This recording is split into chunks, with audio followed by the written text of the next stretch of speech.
అవుతున్నాడు. ప్రభుత్వం అందరిది అయినప్పుడు మధ్య తరగతి వాడి పొట్ట కొట్టి పేదవాడికి ఎందుకు పెడుతున్నారు?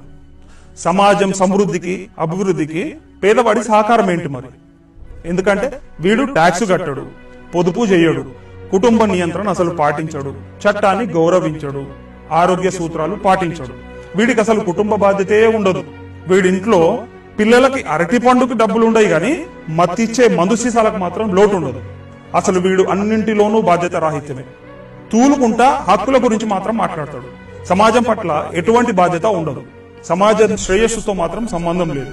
సామాజిక బాధ్యత ఉండదు. వీడికన్నీ ఉచితంగా కావాలి. వీడికి అవినీతి తప్పు కాదు, పైగా సమర్థిస్తాడు. ఎవడు ఉచితాలు డబ్బులు ఎక్కువిస్తే వాడికి ఓటేస్తాడు. అసలు మతలబు ఇక్కడే ఉంది. రాజకీయ నాయకులకు కావాల్సింది ఆలోచించి ఓటేసేవాడు కాదు, వాళ్ళిచ్చిన డబ్బు తీసుకుని స్వార్థంతో ఓటేసేటోడే కావాలి. ఈ రోజు ప్రభుత్వాలను పేదవాళ్లే నిర్ణయిస్తున్నారు. వీళ్ళు ఎంత ఎక్కువ మంది ఉంటే అవినీతి పరులు అంత సులభంగా అధికారంలోకి రావచ్చు. అందుకే ఓటుకి నోటు ఇవ్వని వాడికి డిపాజిట్ కూడా దక్కదు. ప్రజాస్వామ్యంలో దేశానికి అసలు నష్టం పేదవాడి వల్లే జరుగుతుంది.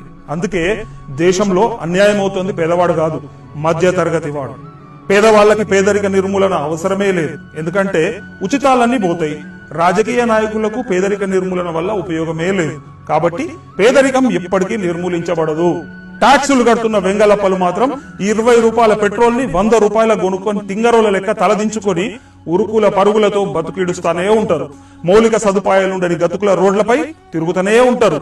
పైన చెప్పినట్టు పేదవాడు డబ్బు తీసుకొని ఓట్లేస్తూ సంక్షేమ పథకాలన్నీ పొందుకుంటా motorcycle, TV, fridge, mixie, cooler, AC, smart phone ఇట్లా అమలు వీటన్నిటికి కూడా కరెంట్ ఫ్రీ.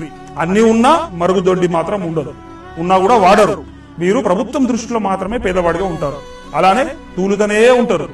అసలు కారణం ఏంటంటే ఆ ఇంట్లో 4 ఓట్లుంటాయి. మరి దేశం చుట్టూ సైనికులు రేయింబవళ్లు ఎండ వాన మంచుల్లో మాత్రం పహారా కాస్తనే ఉంటారు.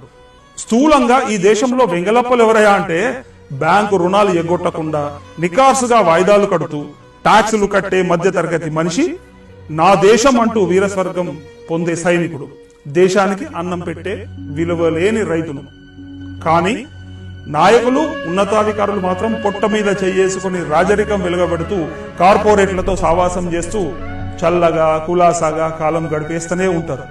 అదే మేరా భారత్ మహాన్